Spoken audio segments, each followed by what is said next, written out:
When did modern analytics first emerge in politics? Was it during a particular campaign? I think really the turn of the century. So about a decade ago, after 2000, people in politics realized that the corporate world, commercial data warehouses had a whole lot more information on voters than they were getting off of a registration record. And it became possible at that point to link up your voter registration record, which had a few dozen points of data on somebody with what you could get from Axiom or InfoUSA that had hundreds of variables. And at that point, people realized that this would become a far more efficient way of sort of sorting through the electorate and looking for your targets. So it's relatively new then in terms of election cycles. Yeah, I mean, people have always been trying to organize data, but precinct voting returns. You look back and you tell the story of when in the 1970s people went, county courthouse by county courthouse, taking handwritten tallies of how each precinct or district voted and trying to organize those.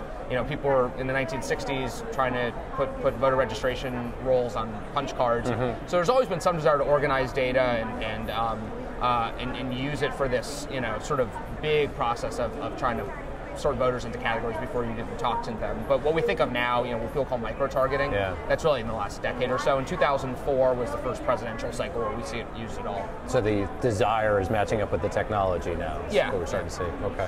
So your book has been called Moneyball for Politics. And in baseball, the Moneyball methodology it went from idea with Oakland to fairly significant implementation across the league pretty quickly. Right.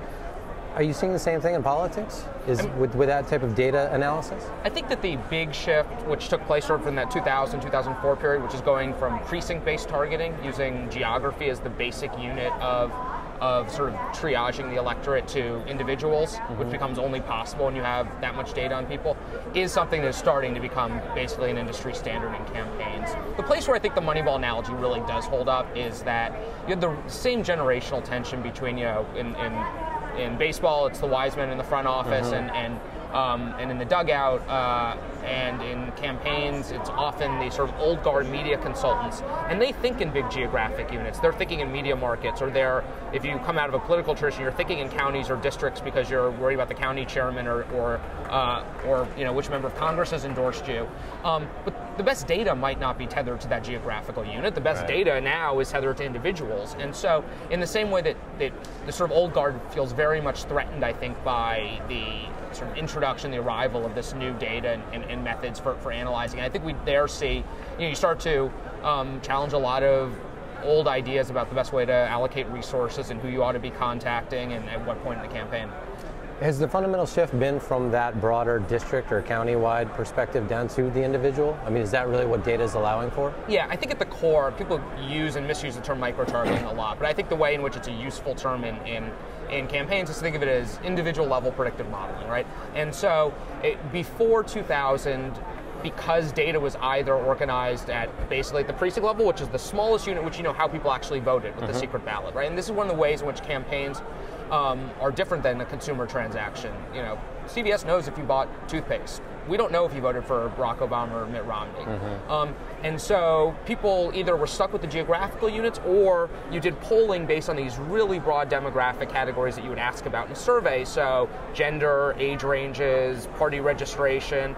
But a poll will only ask 6 or 8 of those. They'll be really big. And so basically campaigns, when they made targeting decisions, up to and through 2000, were basically deciding we're going to either sort at the geographical level or sort these really big levels that are on a registration record in polls. And so the real shift, is you start to look at, okay, let's make predictions about how likely somebody is going to vote that's unique to them. Yeah. And one reason I think that's underappreciated in how Obama was able to change the map, especially in 2008, and start competing in places like Virginia or North Carolina, where there wasn't a traditional Democratic math to win, is that you could look at precincts or counties where Democrats might only have been winning 20% of the vote, but because you were using individual level predictive models, you can go out and find people who should be good targets, even if there wasn't a sort of traditional geographical organization that would show you how to put them in your formula. Interesting.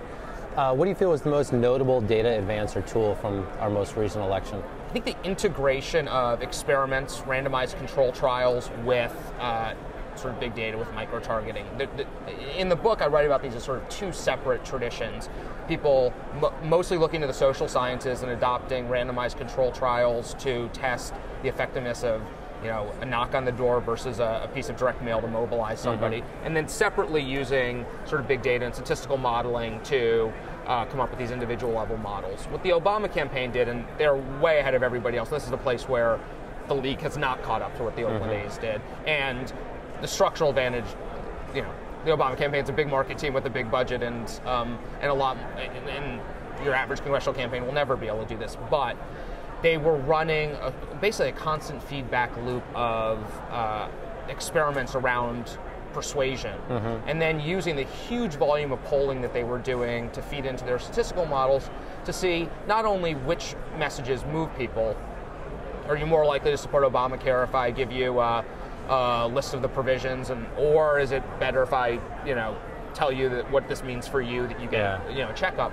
But which variables, what were the characteristics of the people who actually moved? And it turns out, for example, that the people who most respond to messages on Medicare are not people who are actually in the range where they're getting Medicare. It's people like between 45 and 55 who are concerned about it. And you wouldn't necessarily go in with that hunch, but when you have 1,000 data points about everybody and you're already in the field polling, you can go out and see who's actually moving in response to your real-world messages and what are the attributes that define them. How big a shift was there between 2008 and 2012?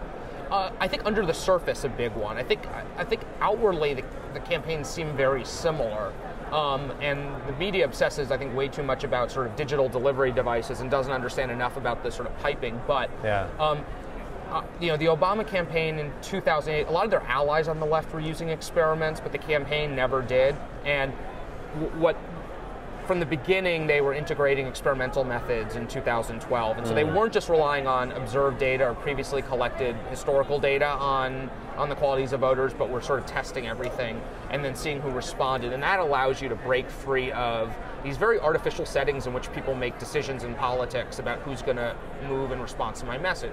You bring people into a focus group and you give them sandwiches and $75, and you say, like, if I showed you this ad in your home in the middle of the news, what would you say, is a horrible way of assuming what would actually do what they would do if you showed it in their house. Or polls will say, like, if I told you that Mitt Romney outsourced a lot of jobs to CEO Bain, would it change your mind? And historically, that's how campaigns make decisions about what they're going to talk about. And using experiments to actually go out and test those messages, give people mail the way they'd receive it, they don't know they're under observation, is a major shift that took place in those 4 years. But there's no reason voters should have sort of seen that. That's more of a behind-the-scenes type of thing. Interesting. So last question for you. Looking ahead, what do you expect to see in the 2016 election?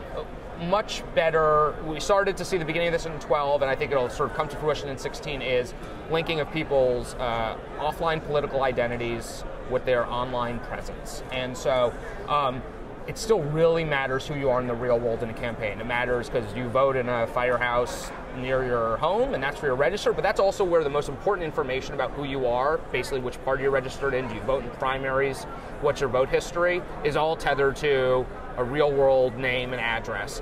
And people are using cookies to match up those records, but match rates are still not great. And campaign does not want to show you an ad with a get out the vote reminder if they can't leverage all of the statistical modeling they've done about whether you're likely to be one of their supporters or not. And so the internet will only be fully useful for campaigns as a persuasion and mobilization tool once they have the same confidence, they know who you are online, that they do when they knock on your door or send you mail at your home. Thanks so much for being with us. Appreciate you taking the time.